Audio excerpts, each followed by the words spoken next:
말씀 사도행전 4장 22절부터 보겠습니다. 사도행전 4장은 3장에서 나오는 남에서부터 걷지 못하는 사람을 걷게 한 사람이 40세다 이런 얘기죠. 이 사람이 그래서 이 40세는 어떤 의미에서는 출발이지만 어떤 의미에서는 출산이 되어진 지점이다 이렇게 볼 수가 있습니다. 예, 그래서 이 표적으로 병 나은 사람은 이 사람을 보면서 너희의 믿음을 이끌어내라 이 얘기를 하는 거죠. 그래서 이 여기서도 5,000명의 사람들이 이제 예수님을 믿게 되는 게 예수님의 오병이어가 예수님의 세력이 이제 제자들 사도들을 통해서 나타나는 현상이고 오늘날 우리에게도 이와 유사한 하나님의 나라 성령의 역사들이 나타난다라는 거죠. 그래서 이 표적으로 병 나온 사람이 40여세다. 그래서 40이라는 숫자 성경에는 이 숫자가 이렇게 여러 몇 개가 나오는데 그 숫자의 개념도 여러분이 이해할 필요가 있다. 계시록에서 40이라는 숫자, 광야가 40이라는 것, 그리고 진리의 셈이 40이기 때문에 그리고 4라는 숫자는 동서남북 사각형으로 선언이 돼요. 그래서 새 예루살렘 성도 정사각형으로 표현이 되는데 여기서 40의 숫자는 광야가 40이기 때문에 40의 상태에서 벗어나는 지점을 말한다 이렇게 볼 수가 있습니다. 그래서 이거를 잉태의 수고와 그러니까 우리가 선악과를 먹으면서 잉태의 수고가 더 가중됐다 이렇게 표현을 하거든요. 그 얘기는 아기 낳을 때 고생을 많이 한다 그 얘기 하는 게 아니라 이 예수 그리스도를 믿는 게 엄청난 사건이다 이렇게 보는 거예요. 그래서 이 잉태의 기간을 창세기서부터 말라기까지 보는 거예요. 이게 잉태의 기간이고 어머니 마리아를 통해서 해산의 시점이 왔다라는 거예요. 그래서 해산의 수고를 한다라는 거죠. 그래서 우리도 마찬가지죠. 우리 개인도 이 이스라엘 전체 개념에서 개인의 개념도 예수 그리스도를 잉태하는 기간을 이 광야적인 40의 숫자에 해당이 돼요. 그래서 40년이라는 세월이 보편적으로 선언이 된다. 그래서 도마도 도마가 요한복음 20장에서 예수님을 부활하신 예수님을 만났다고 했을 때 도마가 나는 그의 손의 못자국을 보며 내 손가락을 그 못자국에 넣으며 내 손을 그 옆구리에 넣어보지 않고는 믿지 않겠다. 이 얘기를 전체적으로 간단하게 해석하면 뭐냐면은 내가 십자가를 경험하고 나서야만 믿게 된다는 얘기예요. 그래서 결국 우리도 마찬가지로 이 고난을 통하여서 제단 밑에서 죽고 부활하신 주님을 비로소 만나게 될 때 실제적인 수준이 그렇게 됐다라는 거예요. 그런 믿음의 지점에 도달했다라는 얘기를 하는 거죠. 그래서 여기서도 이 40이라고 하는 숫자는 우리식으로 이제 부흥했다는 할 때 예수님 만나고 성령님을 만나서 성령 체험하고 그래서 그런 출발의 개념이 아니에요. 이런 출발의 개념은 사두개인이 그런 뜻이에요. 사두개인이 초록색 이렇게 그래서 주님이 알려주시기로는 이 사두개인적 신앙관을 갖고 있는 사람들이 이 목회자 중에도 굉장히 많아요. 기본적인 신앙은 있는데 성숙도가 떨어진다 얘기죠. 그래서 이 40년 전체 개념을 얘기하는 거예요. 40년의 이 광야적 신앙관을 버리는 것. 버리고 출발의 지점이에요. 이거는 그러니까 제단 밑에서 죽고 이 부활하신 주님의 생명의 나라를 이해하는 거죠. 이 광야는 늘 말씀을 드리지만 선악간에 우리가 따지는 개념을 말한다. 그러니까 바벨론의 세력이다. 하나님의 나라와 사단 나라가 섞여 있는 것 같은 어느 지점을 이야기하는 거죠. 예, 그래서 병나은 사람이 40여세가 되었더라. 그러니까 계시록적으로 하면은 42달 동안 공격을 당하는 게 뭐냐면은 40이 mem이라고 히브리어 알파벳에 써서 40의 숫자고 그게 진리의 오몰이라는 뜻이에요. 그러니까 오몰에 해당될 만큼의 말씀을 깨닫는 지점에 올 때까지 너희는 계속 이 광야에서 헤매고 아버지의 뜻을 제대로 모르는 그런 상태에 있을 거다라는 거예요. 그래서 42달 동안 할 때 이 20이라는 숫자는 청년의 숫자면서 출발의 개념이죠. 청년이. 그래서 40달 동안 헤매면서 여기서 빠져나가서 출발의 개념으로 42달이다. 여기서 40이 같은 패턴이다. 그러니까 광야는 주님의 나라에서 사실상은 계산하지 않는 지점이에요. 그래서 그 성전 마당은 주님이 측량하지 않는다라는 거죠. 그래서 여기서 나면서 안진뱅이 된 사람도 성소에 들어가는 베드로와 요한을 보면서 무엇을 구걸할까 하여 보고 있는 거예요.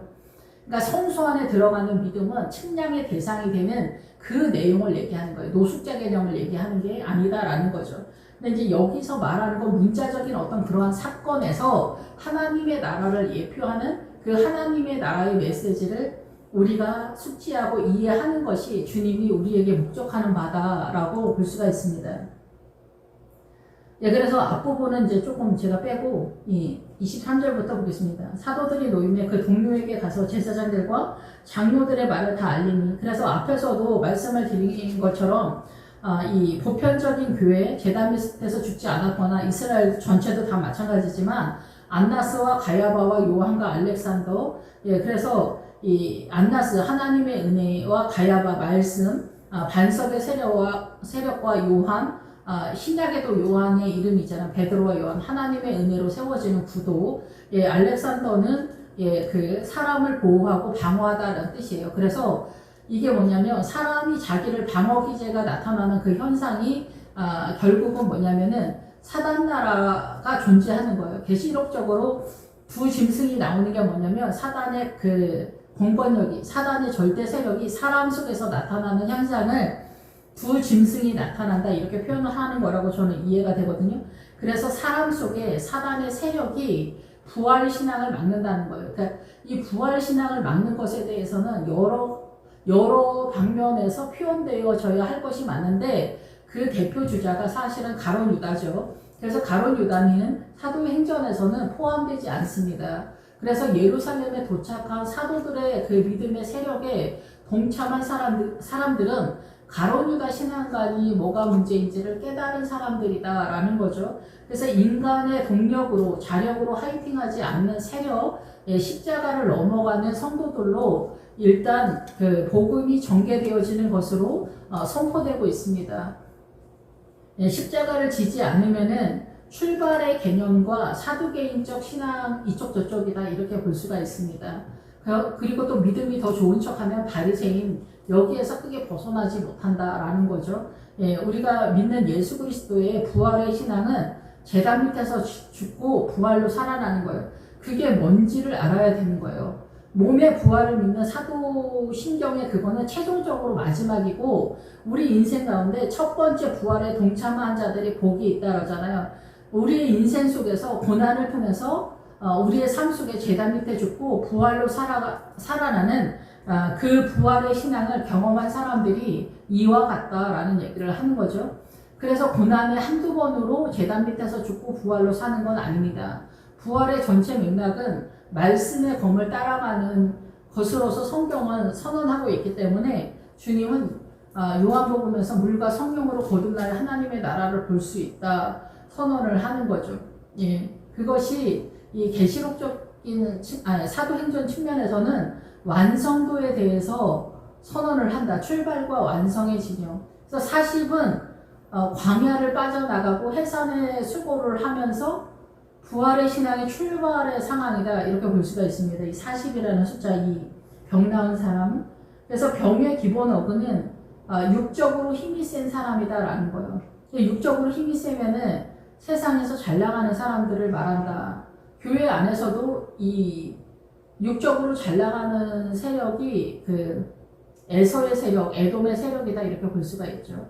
예, 그래서 주님은 야곱을 기뻐한다고 하기 때문에 에서의 후손 아말렉이 이 광야에서부터 우리를 막고 있단 말이에요. 그래서 거기서부터 우리의 전쟁이 어떻게 돌아가는지를 여러분이 이해를 해야 돼요. 그래서 초대왕 사울도 그리고 사도 바울 사울도 구걸하는 자라는 뜻이 있어요. 그래서 하나님의 나라를 목적하고 갈망하는 사람들이다 이라는 뜻인데 아말렉을 무력화시킬 수 있는, 그리고 아말렉을 소망하지 않는 그 믿음이 엄청 중요한 의미가 있다 이렇게 볼 수가 있겠죠.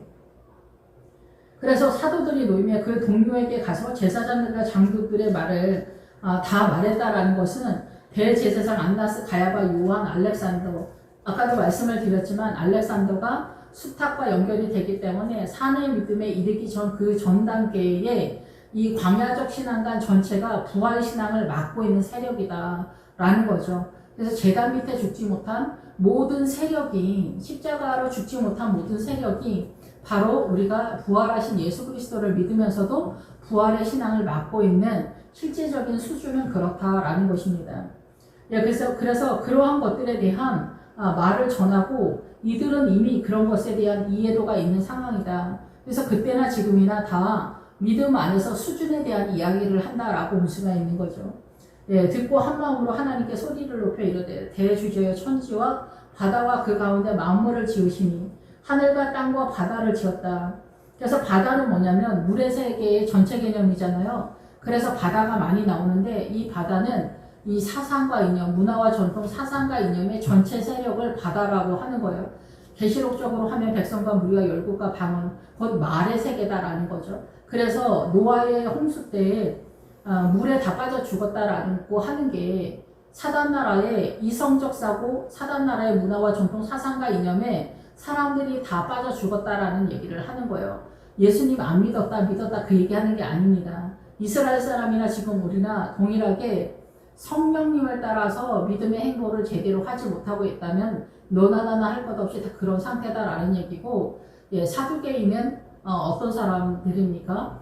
녹색 식물이라는 뜻과 연결이 돼요. 그래서 믿음에 싹이 있는 사람들이죠. 믿음의 싹은 있는데 그 이상을 해내지 못하기 때문에 사단나라의 그 가나안의 7족 속의 미혹의 세력에 다 점령돼서 빠져 죽은 사람들이다 이렇게 하는 거예요. 예, 그래서 우리가 천국의 한 상을 본 사람들이 물에 빠져 죽는 사람들을 건져내라 이렇게 한다고 하잖아요. 그 물이 뭐냐? 그 홍수 때 물 빠져 죽는 사람들 건져내라는 얘기를 하는 게 아니라 이 복음 안에서 십자가 제단 밑에 죽지 못하는 그 사상과 이념, 예, 그리고 다른 것도 그렇지만은 성경은 정석적인 거에서는 정상적인 크리스찬이 제단 밑에서 죽지 못하는 이성적 사고의 선악과의 선의 개념의 전체 개념을 얘기한다라는 거죠. 예, 큰 타이틀로는 마리아, 성자, WCC, 사회주의, 민주당 이런 세력이 같은 세력이다라는 거예요. 이런 쪽에 여러분이 심취하고 빠졌다면은 얘기는 안 된다라고 볼 수가 있는 거죠. 마리아도 헷갈리면 안 됩니다. 마리아에도 het갈리면은 사회주의가 뭔지 민주당이 뭔지 전혀 모르는 그런 상태다라는 거죠. 다 들통이 났는데도 못 알아보기 때문에. 예, 그래서 천지와 바다와 그 가운데, 하늘과 땅과 바다는 그런 거고, 땅은, 그러니까 하늘은 이 사단나라의 미혹의 세력을 알아먹지 못하는 것으로 보편적으로는 갑니다. 우리가 하나님의 나라를 소망하는 그 하늘의 세력도 나오지만, 하늘이라는 단어는 산이라는 단어와 같이 가기 때문에 그래요. 그래서 가나안의 7족 속을 깨닫지 못하면 미혹의 세력으로 가는데, 가나안의 7족 속을 보편적으로는 전혀 손을 못 대고 있는 상황이죠. 땅은 하나님의 나라를 경작해서 깨달아가서 믿음의 자산을 확보해야 되는 영역을 얘기하는 거예요. 여기서 밭은 그러면 무엇이겠냐는 거죠. 밭은 하나님의 나라와 사단 나라가 있는데 거기서 두 세력 속에서 확보해야 할 어떤 공간에 대한 얘기를 하는 거예요. 그래서 믿음의 세력화를 얘기하는 거죠. 이 밭이 나올 때. 그러면 밭은 씨 뿌리는 비유에서 세상이라고 말하잖아요. 그러니까 여기서 밭을 파는 건 뭐예요? 광야를 파는 거다 얘기예요. 광야에 대한 그 사단 나라의 미혹의 세력을 깨닫는 것을 이 밭을 팔았다 이렇게 보는 거죠. 예, 제가 깨닫긴 그렇습니다. 그래서 천지와 바다 그 가운데 만물을 지으셨다. 이 세상에, 그러니까 문자적으로는 이 세상 모든 것을 천지를 창조했다 이런 건데, 천지와 바다의 내용이 그렇다라는 거예요. 하나님의 나라의 입장에서 생명의 구도로 설명을 할 때, 또 우리 주의 종, 우리 조상 다윗의 입을 통해 성령으로 말씀하시기를, 여기 이거 시편 말씀에 나오죠? 어찌하여 열방이 분노하며 족속들이 허사를 경영하는가? 열방은 세계 모든 민족들이 분노한다. 예, 시편 말씀을 틀어서 세상의 구도에 대한 얘기를 하는 거예요. 그리고 세상의 공격력, 보편적인 공격력. 세상 열방이 세계 모든 민족 국가잖아요. 분노하면은 거만하고 호우순 치면서 소란을 피우다라는 거죠. 그래서 이제 거만하게 행동하다, 일을 간다, 그리고 부풀어 오르고 쏟아져 나온다는 거예요. 풍부하고 가득하다. 이게 전체적으로 무슨 뜻이냐면은 사람들은 다 거만합니다. 자기가 가지고 있는 지점마다. 그래서 자기의 영광을 위해서 사는 거예요. 의사는 의사의 영광, 공무원은 공무원의 영광, 판사는 판사의 영광, 뭐 꽃집 아저씨는 꽃집 아저씨의 영광, 뭐 다 자기의 영광 속에서 얼마나 가치가 있나, 어떻게 보면 다 자기 만족 속에서, 그리고 자기의 영광을 위해서, 자기의 고급함을 위해서, 자기 세계 가처 속에서 자기라는 존재에 갇혀서 사는 거예요. 예, 그 속에 오른편 강도도 있고 왼편 강도도 다 있는 거죠. 그래서 세상이 분노한다. 그러면서 예수 믿는 사람들도 마찬가지예요. 예수 그리스도를 멸시한다라는 거예요. 그리고 십자가를 지지 않는다라는 거예요. 십자가를 지지 않는다라는 거는 자력으로, 자기의 동력으로 하나님의 나라를 섬겨준다, 이렇게 생각한다라는 거죠.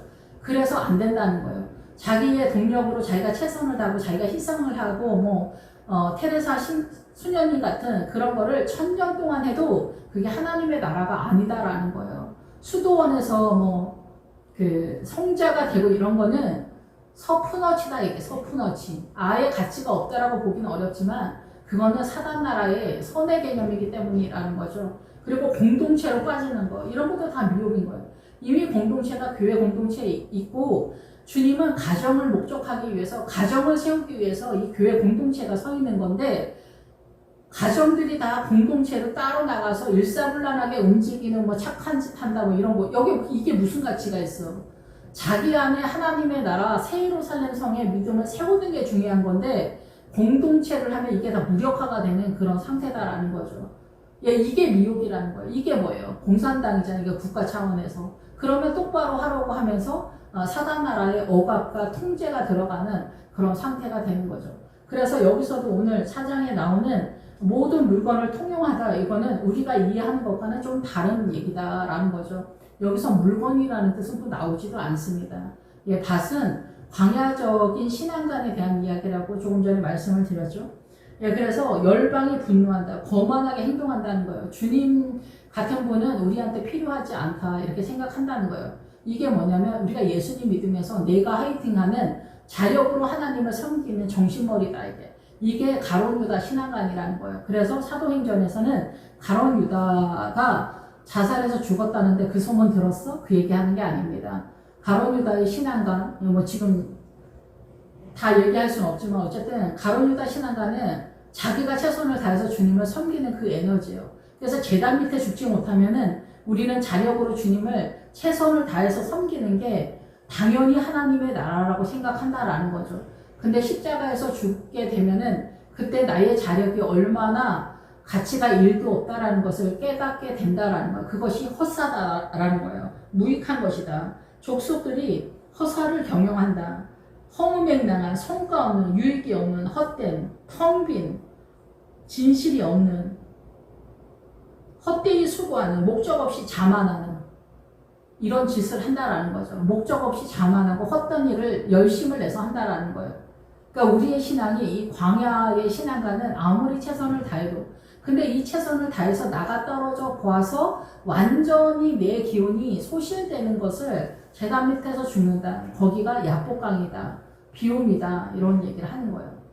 내 정신의 세계를 다 내려놓는 걸 얘기하는 게 아니에요. 이 사단의 광야적 신앙과 사단의 가치가 아무런 생명의 가치가 없다라는 것에 대한 전체적인 항복의 자산을 내가 갖고 있는 것으로서, 깨달은 것으로서 비움이에요.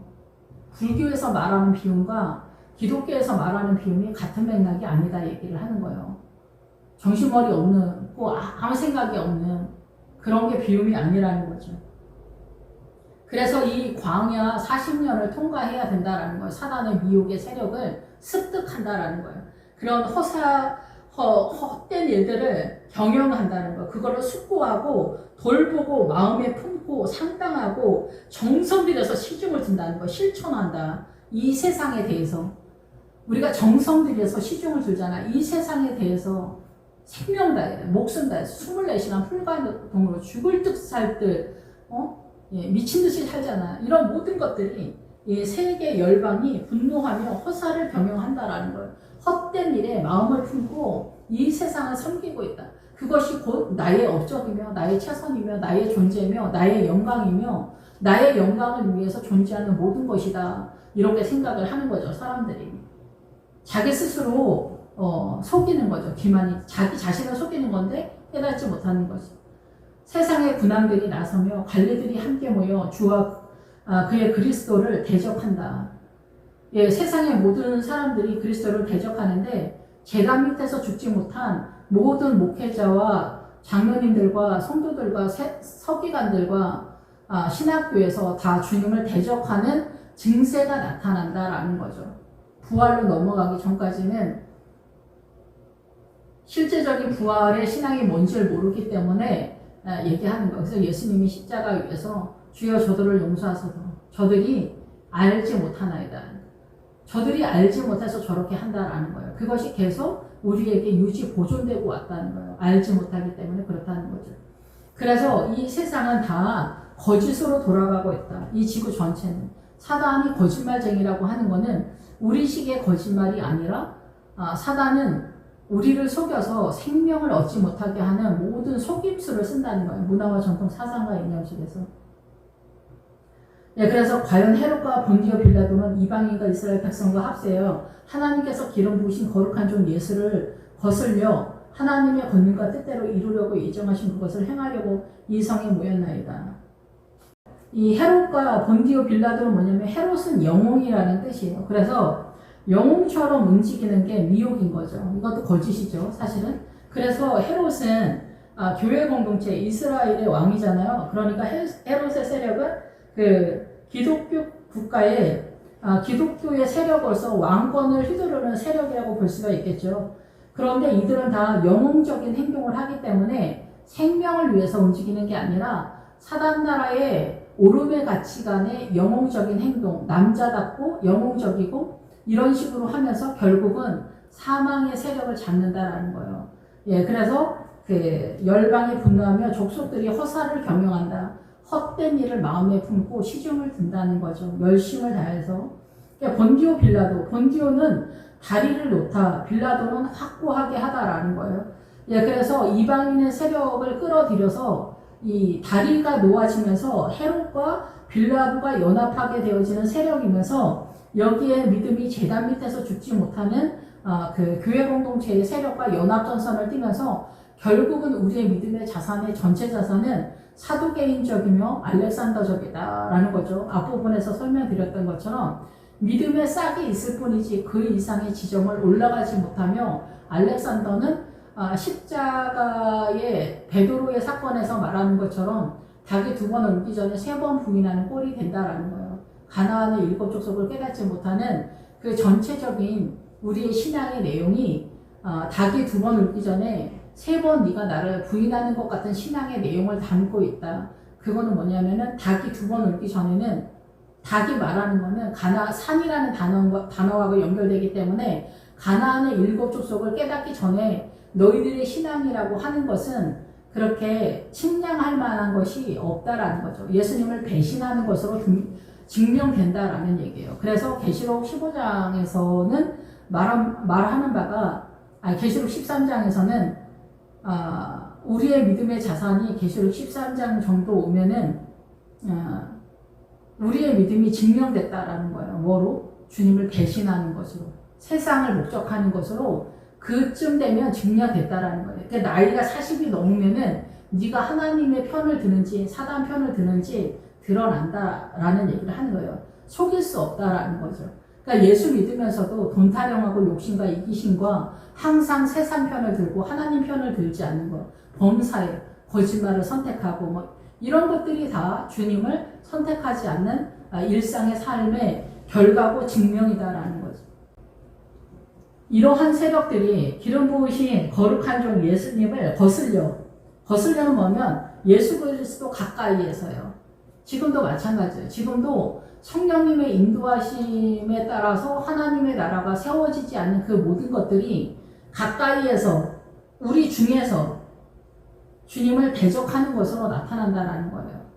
예, 그래서 베드로가 주님을 배신한 그 행태가 오늘날 우리에게도 동일하게 나타나는데 그게 정상적인 구도에서 이 광야적 신앙 안에서 그럴 수도 있어요. 그럴 수도 있는데 부활의 신앙을 목적하고 있냐 십자가를 지냐 안 지냐 이 차이에서 판결은 40세 이후에 계시록적으로 13장에 증명이 된다라고 이렇게 이해가 됩니다. 그래서 우리가 그렇게 한다라는 거예요. 하나님의 권능과 뜻대로 이루려고 예정하신 그것을 행하려고 이 성에 모였다. 주여 이제도 그들의 위협함을 굽어보시고 이 사람들이 모인 거는 뭐냐면은 성경에 나온 대로 하나님의 나라를 대적하는 세력으로 존재한다라는 거죠. 예, 그래서 이제도 그들이 우리를 위협한다는 거 굽어보시고 종들로 하여금 담대히 하나님의 말씀을 전하게 하여 주시옵소서. 예, 그래서 예수님의 십자가의 세력과 실제적으로는 제단 밑에 광야적 신앙과는 대치되는 그런 상황이다라는 거죠. 손을 내밀어 병을 낫게 하시옵고 표적과 기사가 거룩한 종 예수의 이름으로 이루어지게 하옵소서. 병을 낫게 한다라는 것은 이 이성적 사고 사단나라의 정서의 개념에 선의 개념으로 화이팅하고 자력으로 동력으로 화이팅하는 그 모든 전체 개념이 소멸되고 하나님의 에너지로 드러나는 것.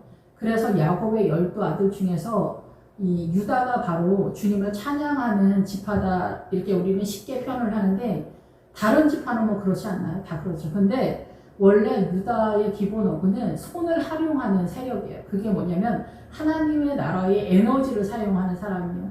자기의 동력을 소실한 사람들이죠. 그래서 야곱의 12 아들 중에서 믿음의 센터는 유다잖아요. 그래서 지금도 이스라엘의 남은 자손이 지금 이스라엘에 남아있는 자손이 자기가 다 유다 지파라고 이렇게 이야기한다고 해요. 예, 그런 것들이 뭐냐면은 하나님의 손을 사용하는 사람들, 하나님의 손을 사용하는 사람은 오전에도 계속 말씀을 드렸지만 오라고 하는 건 주님의 호흡으로 넘어가면서 하나님의 6이라는 숫자, 인간의 한계를 넘어가서 제단 밑에서 죽으면 7의 세력이 주님이 말씀하실 거예요 아마. 그래서 주님의 세력으로 들어간다. 내가 그렇게 거룩한 존재다라는 게 아니라 인식을 한다라고 볼 수가 있죠. 그럼 8을 보고 8은 예수님의 숫자고 9는 뱀의 숫자예요. 그러면 예수님의 숫자, 예수님의 이름의 세력을 얼추 알게 되면은 9를 알게 돼요. 그때서야 비로소 사단의 공격력에 전체적인 어떤 흐름이 보이기 시작한다 이렇게 볼 수가 있어요. 내가 사고치고 뭐 도둑질하고 바람 피우고 돌아다니고 뭐 사기치고 이런 얘기 하는 게 아니라 이 세상 전체가 사단으로 어떻게 돌아가는지 보이는 그 상태가 열린다 이렇게 보는 거죠. 그래서 주여 나를 불쌍히 여기소서가 되는 거예요. 그렇게 그 다음이 10이에요. 그러니까 이 10이라는 숫자, 손이라는 숫자, 힘이라는 숫자가 얼마나 대단한 숫자인지 거기에서 비로소 주님의 손의 에너지가 나타나게 되는 거예요. 그 병을 낫게 하는 것. 그래서 병을 낫게 하는 것은 주님의 에너지로만 가능한 거예요. 성령님의 에너지로만 가능한 거죠. 예, 그래서 빌기를 다음에 모인 곳이 진동하더니 무리가 다 성령이 충만하여 담대히 하나님의 말씀을 전하니라. 예, 그래서 하나님의 말씀을 전하는 믿음의 지점들이 있다. 이렇게 볼 수가 있고, 사도행전은 전체 개념에서 예루살렘에서 복음이 전개되어지는 기본 틀을 갖고 있고, 성도는 받는 입장에서 흘러간다. 모인 곳이 진동하더니 이렇게 할 때는, 우리가 뭐, 누가복음에서 이렇게 말하는 바 말세가 되면 지진이 오고 뭐 이런 것들이 다 뭐냐면 지진이 어디에서 나타나요? 머릿속에서 나타나잖아요.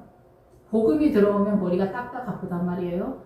내가 원하는 대로 살지 않고 내가 원하는 사단나라의 정서의 개념으로 살지 않고 하나님의 나라가 이 사단나라의 정서의 개념과 충돌의 개념이기 때문에 머리가 딱딱 아프죠. 주님의 뜻에 맞추려고 해야 되고 그러면 손해를 봐야 되고 사단나라에 밀리는 것 같은 그런 상황에서 자존심이니 뭐니 이런 거 다 이 자존심이 이런 게 다 사실은 다 사단나라의 도구죠. 이게 요소들인데 이런 것들을 내려놓는 게 그렇게 쉽지 않단 말이에요. 그래서 이 모인 곳이 진동한다라는 것은 파도가 몰려온다는 거예요. 파도는 이 사상과 이념의 그 공격력이잖아요. 이게 공격력.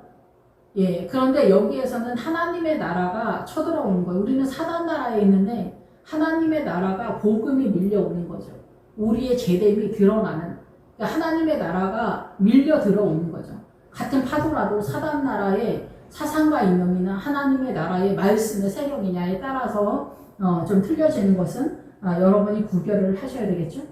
예, 우리가 잘 알고 있는 이제 32절 믿는 머리가 한 마음과 한 뜻이 되어 모든 물건을 서로 통용하고 자기 재물을 조금이라도 자기 것이라고 하는 이가 하나도 없더라. 예, 그래서 진동한다라는 것은 그 바다의 큰 파도다. 기본적으로 근데 하나님의 나라 쪽이냐 사단 나라 쪽이냐 해서 휘졌다. 그래서 결국은 뭐냐면은 우리의 사고를 휘졌다라는 거예요. 예, 요동한다라는 거죠. 예, 그런 상태에서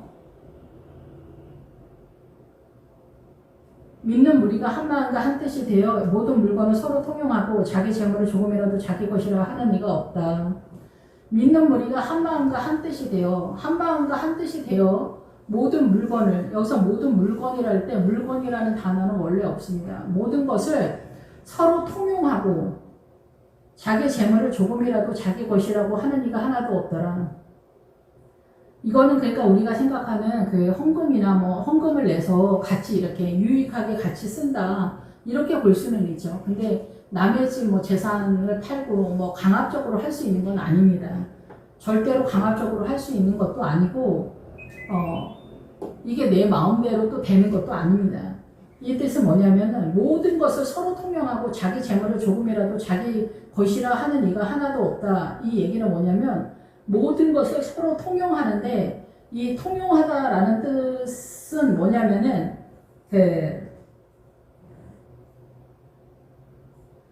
공동의 보통에 비속한 일반적이고 약간에 의해 나누어지는 그리고 불경스럽고 더럽혀진 거룩하지 않은 일반적인 동참과 교제 소유 뭐 이런 뜻이에요. 그래서 이 뜻은 전체적으로 뭐냐면은 그러기 전에 우리가 이 계시록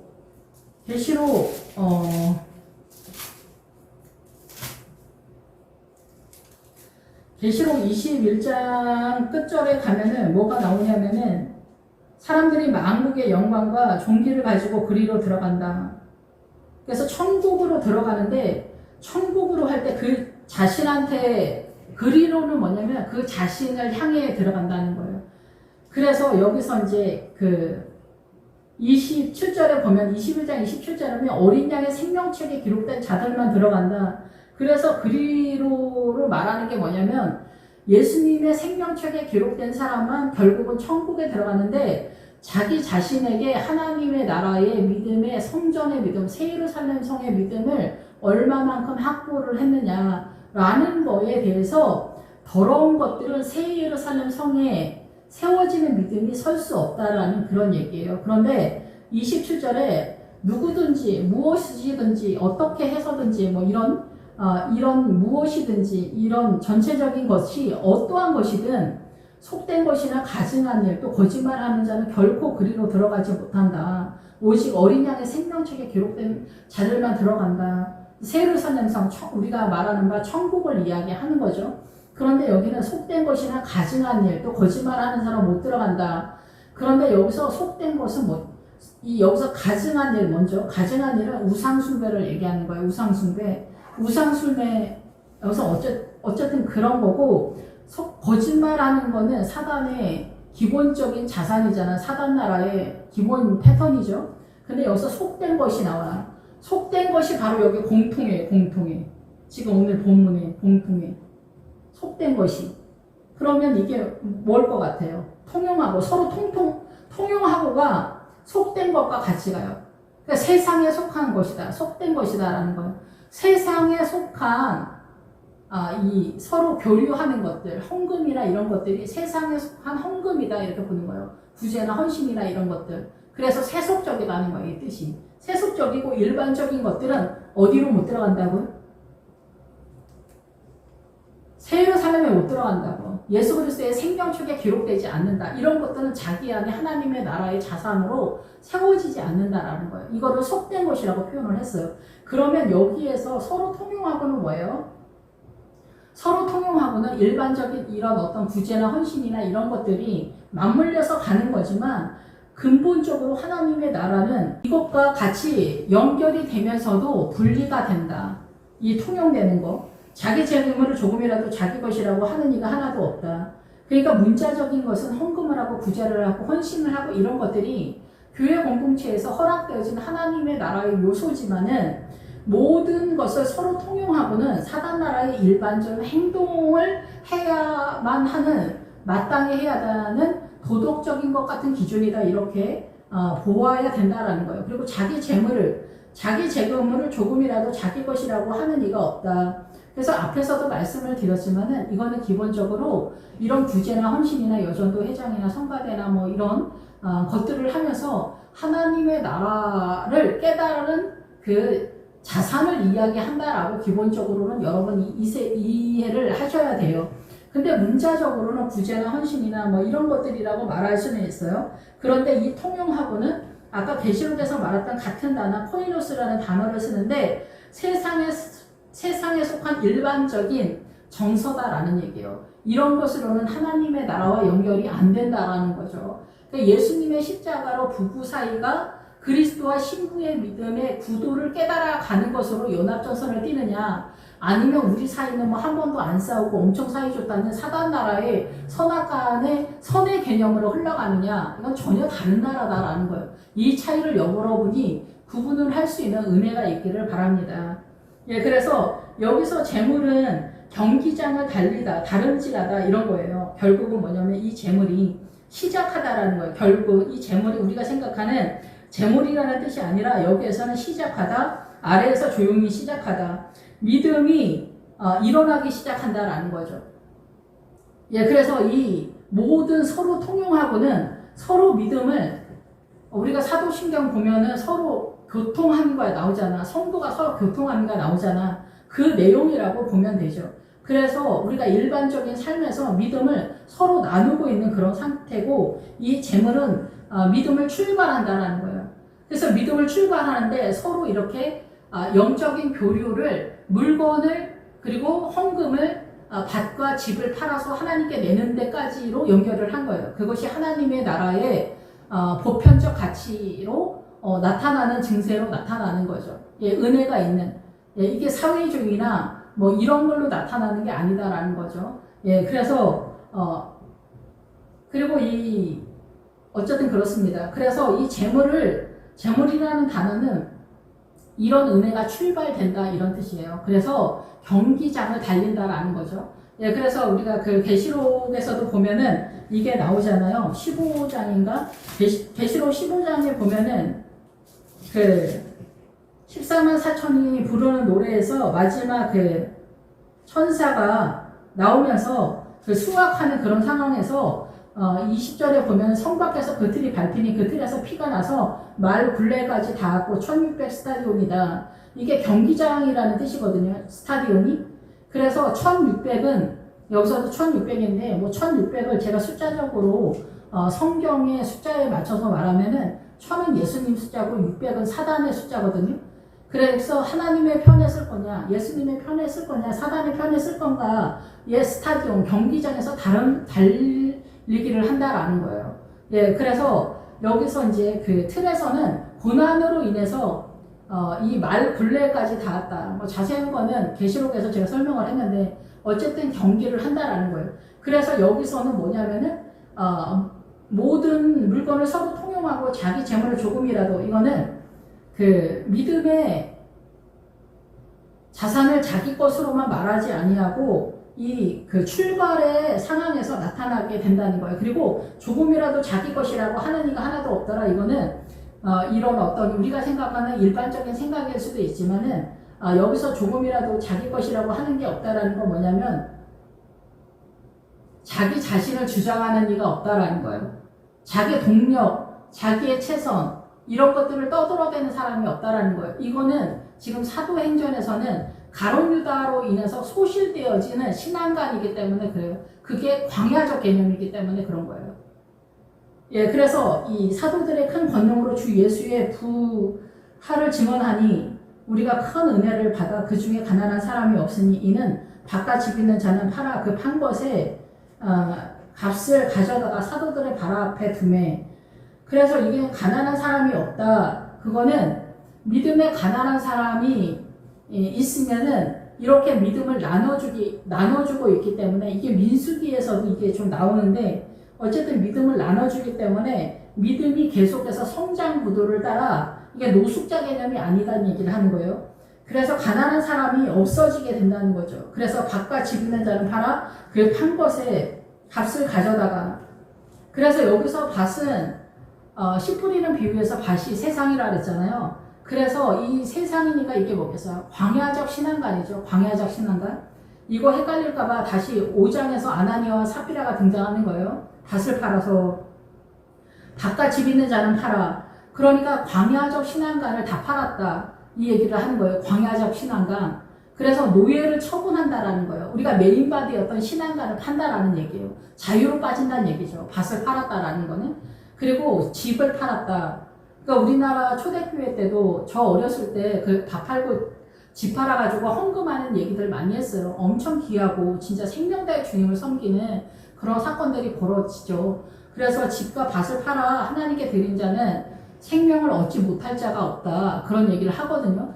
근데 집 팔고 논 팔아서 하나님께 드린 사람 실제적인 문자적인 뜻이 또 그 믿음의 내용에 들어갔을 거라고 예상이 됩니다. 그런데 집 팔고 밭을 팔아서 하나님께 드린 자가 생명을 얻지 못할 자가 없다라는 얘기는 뭐냐? 지금 여기서도 나오지만 광야적 신앙관을 버렸다라는 얘기를 하는 거고 집은 그 새 예루살렘의 성에 해당되어지는 믿음을 세웠다라는 얘기를 하는 거예요. 그래서 그 믿음, 이 광야적 신앙관은 어떻게 미혹인지를 설명해 주는 거예요. 그래서 제가 요단강을 넘어갈 때 주님이 뭐라고 말씀하셨냐면 이 지구는 미혹의 성이라고 했어요. 그러니까 이 세상의 모든 것이. 그러니까 이 밭을 팔았다라는 거는 광야적 신앙관 전체에 어떻게 세상이 우리를 미혹하는가. 대한민국 사람이 대한민국의 문화와 전통 사상과 이념이 지금은 전 세계가 사회주의잖아요. 민주당의 이름으로. 이런 거 뭐 천주교, 마리아 성자, WCC 이런 것들이 어떻게 미혹으로 쳐들어오는지 너무나 분명하고 확실하고 선명하게 깨달은 것을 성도들한테 말해준다는 거예요. 사도들 발 앞에. 사도들의 신앙관에 덧입혀서 간다라는 거예요. 사도들이 이끄는 대로, 목사님이 이끄는 대로 담임 목사님의 주도하에서 그렇게 간다는 거예요. 그래서 장로님이 간증을 하고 권사님이 간증을 하는 거, 신앙 고백하는 것과 같은 맥락이다라는 거죠. 제가 이렇게 했는데 그게 아니라고 주님이 이렇게 말씀하셔서 저는 하나님의 뜻대로 이렇게 가기로 했습니다. 아버지의 뜻대로 이렇게 가기로 했습니다. 이런 것들에 대한 전체 개념을 이야기하는 거예요. 그래서 이 밭을 판다는 거는 제단 밑에서 죽고 요단강 넘어 가나안으로 넘어가고 신약식으로는 그 갈릴리 바다에 도착했다 이렇게 보는 거죠. 예, 그래서 집은 새 예루살렘 성에 세워지는 구도를 이야기하는 거예요. 예, 그래서 바닥을 깔고 건물을 세우는 기란 여아림, 구약식으로는 기란 여아림의 믿음의 세력, 신약으로는 새 예루살렘 성. 지금 여기에서 사도행전은 이 예루살렘에 도착한 사도들의 세력이 새 예루살렘 성의 믿음이 벌써 세워진 거잖아요. 그것이 번져가는 상태이기 때문에 지금 새 예루살렘 성에 해당되어지는 믿음이 드러나고 나타나는 그런 것들을 깨달은 전체적인 세력이다 이렇게 보는 거죠. 그것을 팔아 그 판 것에 값을 가져다가 그것을 팔아서 상인이 바쁘게 움직인다는 거예요. 영적 전쟁을 한다는 거죠. 그것을 판 것이 이거는 노예를 처분하다라는 거예요. 예, 우리가 메인바 되었던 모든 사단의 미혹에 문화와 전통 사상과 이념 속에서 메인바된 그 모든 것들을 깨달았다라는 거예요. 그래서 아브라함과 사라가 100세에 이삭을 낳았다라는 것에 있어서 아비멜렉을 쫓아낸 것. 그 아비멜렉은 바로 아브라함 속에 있었던 사단의 영의 움직임에 대한 이야기를 하는 거잖아요. 그거의 대표성이 뭐냐면은 남자가 대표다 이렇게 말하는 것이 문제다라는 것을 깨달았다라는 얘기를 하는 거예요. 예. 하와가 생명이다라는 것을 알게 됐다라는 거예요. 그래서 하와가 생명 자체다라는 게 아니라 생명을 우선하고 아버지 하나님에게서 생명의 세력을 끌어오는 주체다라는 것을 인정하는 것을 이야기하는 거거든요. 어쨌든 그래서 그 밭과 집 있는 자는 팔아 그 판 것의 값은 믿음의 결과물이죠. 그래서 이 값은 무슨 단어하고도 연결했냐면 믿음의 재산, 귀중하고 소중하고 보석이다 이런 뜻과 연결이 되면서 형벌을 치르다라는 뜻도 가는 거예요. 그러니까 고난을 통해서 이 값을 이 노예의 그 매입받은 것을 팔게 되는 거고 하나님의 나라를 습득하게 되는 거예요. 고난을 통해서 최종적으로는 제단 밑에서 죽어서 부활로 빠지지만은 그 전에도 많은 고난이 있잖아요. 이 고난 하나하나 속에 형벌을 치르면서 하나님의 나라를 습득하면서 믿음의 이 지점들이 점점 올라가게 되면서 최종적으로 제단 밑에서 죽고 부활로 빠지는 그런 구도인데 이 밭과 집은 이 광야의 전체 개념을 습득했다 이렇게 보는 거죠. 예, 밭과 집, 예, 전체 개념. 그래서 여기는 이제 새 예루살렘에 도착한 사도들의 복음이 세력화되어지는 그런 상황인 거죠. 그게 집인 거예요. 예루살렘이 믿음의 전체 개념에서 사도들의 발 앞에 둠에 사도들에 의해서 이런 것들이 조절이 된다라는 거예요. 그래서 발이 나올 때는 믿음의 행보에 대한 얘기를 하는 거예요. 믿음의 행보. 예, 그래서 둠에 그들이 각 사람의 필요를 따라 나누어 줍니다. 그래서 믿음에 연약한 사람들은 연약한 대로 그 필요한 대로 나눠주게 되는 거예요. 믿음을 필요한 대로. 그리고 우리가 문자적으로도 가난한 사람에게는 이 정도 뭐 박지사님에는 이렇게 이번에 주고 뭐 주고 뭐 주고 이렇게 하는 거죠. 그런데 사회주의에서 말하는 것처럼 그 배급이나 이렇게 나누어 주는 것이 일반화돼 버리면은 자력으로 움직이는 것들이 약세가 됩니다. 예, 그래서 궁극적으로는 여기서 이제 아까 말씀을 드린 것 통용하고가 세상에 속한 일반적인 세속적인 부정한이라는 뜻이라고 말씀을 드렸고 계시록에서는 속되다라는 뜻으로 연결이 되기 때문에 그게 하나님의 나라 생명체계 세력으로는 들어가지 못한다고 말씀을 드렸습니다. 그거에다가 하나님의 나라의 가치 부여를 절대적으로 하면 안 된다라는 거죠. 구제에다가 아시겠죠? 느낌적인 느낌으로 중요하지만 인간을 유익하게 하지만 그게 하나님의 나라의 최종적인 생명의 세력은 아니다라는 거예요. 여기서 생명의 세력은 믿음의 세력을 나누는 것이 목적하는 바다라는 거예요. 그거로 해서 난 네이족 사람이 있으니 이름은 요셉이라 사도들이 일컬어 바나바라 번역하면 위로의 아들이라 그가 밭이 있으니 팔아 그 값을 가지고 사도들의 발 앞에 두니라. 네이족 속이면은 구약적인 의미이면서 요셉도 구약적 이름이잖아요. 그래서 예수님의 12 제자 속에 요셉이라는 이름이 들어가지 않습니다. 예, 그런데 이 요셉은 구약 애굽에 속한 그 애굽의 총리 요셉의 대표성의 이름이기 때문에 신약의 부활의 신앙은 이 세력은 아니기 때문에 그래요. 여기서 빠져나가는 거기 때문에. 근데 네이족 속 예, 근데 우리 모두 다 결국은 네이족 속의 요셉의 신앙 속에서 있는 것이 광야적 신앙관이다 얘기를 하는 거예요. 근데 이 광야적 신앙관이었던 우리에게 밭이 있다, 세상이 있다, 그것을 팔아서 그 값을 가지고 사도들의 발 앞에 두었다. 이건 할렐루야다라는 거예요. 이게 뭐냐면은 이제는 이 예수님의 12 제자가 11 사도가 예수님에 의해서 이 밭을 팔고 11 사도가 예수님의 새 예루살렘 성의 기초석이 되는 신앙관으로 선언되고 있는 반대 이제 예수님의 제자들에 의해서 예수님처럼 동일한 사람들이 나타나는 첫 번째 주자로 이 네이족 요셉이라고 하는 구보로에서 난 네이족 사람 요셉이라고 하는 사람이 등장한다라는 거예요. 이 사람이 그래서 이 밭이 있는데 팔아서 그거를 이 교회 공동체에 바쳤다. 문자적으로는 이렇게 이해하고 이런 사건이 벌어졌겠죠. 예, 그런데 실제적으로 이 사건이 하나님의 나라 쪽에서 이해되어지는 바는 뭐냐면은 이 사도들의 복음의 말씀의 선포로 인하여서 이 사람이 이제 어느새 광야적 신앙관을 버리게 됐다 이 얘기를 하는 거예요. 광야적 신앙관을 버리게 됐고 그 광야적 신앙관을 팔아서 그 값을 가지고 사도들의 발 앞에 두었다라는 거는 부활 신앙에 이르렀다 이 얘기를 하는 거예요. 내가 죽고 내가 제단 밑에서 죽고 부활로 빠졌다라는 거예요. 이 사단 나라의 문화와 전통 사상과 이념, 사단 나라의 선악관에 따지는 것으로 하나님의 나라를 이해하지 않는 그런 상태로 진입했다라는 것에 대한 선언이다라는 거예요. 이 부분에 있어서 또 헷갈릴까봐 5장 아나니아와 삽비라 사건이 본격적으로 등장하게 됩니다. 우리한테 헷갈리지 않도록 기도하겠습니다. 할렐루야. 주님 감사합니다. 우리의 일상의 삶 속에 선함이 사람을 유익하게 하는 일반적인 이 아름다움이 하나님의 나라의 이 광야적 신앙관을 버리고 이제 부활로 빠지는 그 노선에서 우리가 미끄러지지 않도록 늘 주님 저희들의 마음을 굳건하게 잡아 주시옵소서. 주님만이 유일한 우리의 소망이고 생명입니다. 감사드립니다. 예수님의 이름으로 기도했습니다.